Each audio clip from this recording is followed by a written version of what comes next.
Good afternoon to all of you. I welcome you all in yet another lecture of interpretation of statutes.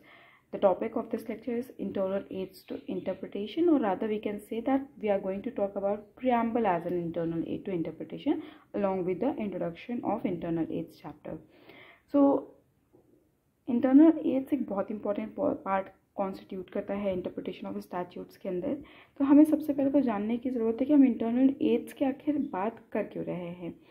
यहाँ पर आप किसी भी एक स्टैट्यूट की जब बात करते हैं तो उसमें सिर्फ और सिर्फ इनैक्टमेंट ही उसका एक पार्ट नहीं होता, rather there are an number of components which constitute a whole statute. अब वो कंपोनेंट्स क्या क्या हो सकते हैं? Short title, long title, preamble, marginal notes, heading, definition और interpretation clause, proviso, illustrations, exceptions or saving clauses, explanation, schedule, punctuations. So these are all the components which altogether make a statute. And now the next question which should pop up into your mind is कि आखिर ये जितने भी components होते हैं किसी statute के अंदर, क्या ये इंटरनल एड होते हैं, और साथ ही साथ क्या ये कोर्ट को किसी भी तरह से हेल्प करते हैं इंटरप्रिटेशन करने में। तो पहला जो क्वेश्चन है उसका आंसर बहुत सिंपल है कि हाँ, ये सभी इंटरनल एड्स हैं। The only reason being is कि भाई ये सब के सब जो हैं वो आपकी स्टैट्यूट के अंदर पाए जाते हैं, इसीलिए इन्हें इंटरनल एड्स कहा जाता है। यानी हम स्टैट्यूट के अंदर से ही मदद सीख कर रहे हैं उस स्टैट्यूट को इंटरप्रेट करने के लिए। दूसरा क्वेश्चन जो ये है कि क्या ये कोर्ट के लिए एक एज एन एड काम करते हैं। तो अब हम उसी को वन बाय वन एनालाइज करेंगे by talking about various components of various internal aids to interpretation। तो जिसमें से सबसे पहले हम बात करने वाले हैं प्रियम्बल की। तो प्रियम्बल की अगर हम बात करें तो प्रियम्बल को हम ये कह सकते हैं कि ये किसी भी एक्ट का, ये स्टैट्यूट का मेन ऑब्जेक्ट कंटेन करता है अपने आप में।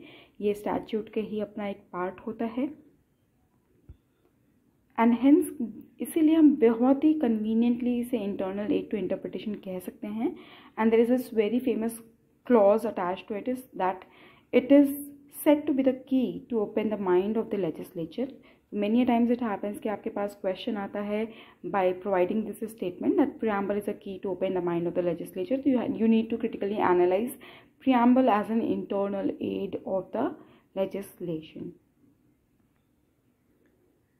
तो जो बेसिक पॉइंट आपको दिमाग में रखने की ज़रूरत है वो ये है कि किसी भी एड की मदद हम तभी लेंगे, या कोई भी कंपोनेंट ऑफ अ स्टैट्यूट हमारे लिए एड का काम तभी करेगा जब उस स्टैट्यूट या उस क्वेश्चनड इनैक्टमेंट की लैंग्वेज इज़ अनक्लियर या ambiguous. But when the language of an enactment is clear and unambiguous, the preamble, or for that matter any other component of the statute, has no part to play in the interpretation, and hence its importance is day by day declining. Now let's just talk about certain important case laws attached to the preamble as an internal aid to interpretation, first among which is Burakkar Coal Company versus Union of India of the year 1961. इस case के अंदर section 4 clause 1 of the coal bearing areas acquisition and development act 1956 was in question. So now let's just see सबसे पहले कि section 4 आखिर क्या कह रहा है। सेक्शन 4 ये कह रहा है कि whenever it appears to the central government that the coal is likely to be obtained in from the land in any locality, it would give notice of its intention that यहाँ पर coal के prospects and we are going to dig it out। पर इसका जो preamble है वो ये कह रहा है कि ये एक ऐसा एक्ट है जो establish करता है जो establish किया गया है in the economic interest of India and to ensure greater public control over the coal mining industry। साथ ही साथ its development providing for the acquisition by the state of the unworked land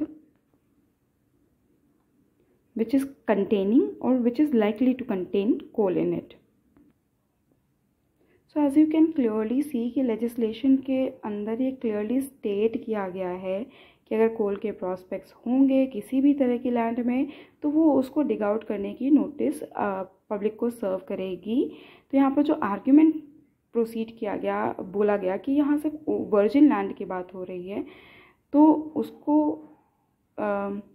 curve करते हुए court ने ये holding दी कि जहाँ पर लेजिस्लेशन के words are clear and are very unambiguous, in that situation you cannot unnecessarily take help from the preamble to distort the clear intention of the legislature.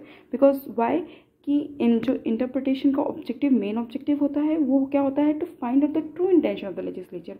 और अगर प्रियम्बल को as an internal aid of construction use करने की वजह से clear intention of the legislature distort हो रही है, तो we are not going to do that. The next case in line is the state of West Bengal versus Anwar Ali of the year 1952. इस case के अंदर constitutionality of section 5 of the West Bengal Special Codes Act 1950 with article 14 of the constitution was in question. तो अब देख लेते हैं section 5 बोल क्या रहा है. section 5 authorize करता है state government को to select the particular cases which deserved to be tried by the special courts having followed special procedures. और अब देख लेते हैं इस लेजिस्लेशन का प्रियम्बल क्या कह रहा है. तो प्रियम्बल ये कह रहा है, whereas it is expedient to provide for the special trial of certain offences. तो सुप्रीम कोर्ट ने यहाँ कहा कि द लैंग्वेज है इस प्रोविजन की और जो प्रियम्बल की वो बहुत ही क्लियर और अनएम्बिगुअस है, and it clearly vests a discretion in the state government to choose as to which case should go before the special court for a speedier trial under a special procedure.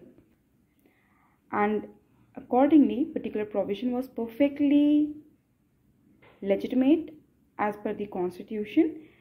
So यहाँ पर preamble की significance, provision की clarity, unambiguity, इन सब की relevance को show किया गया है.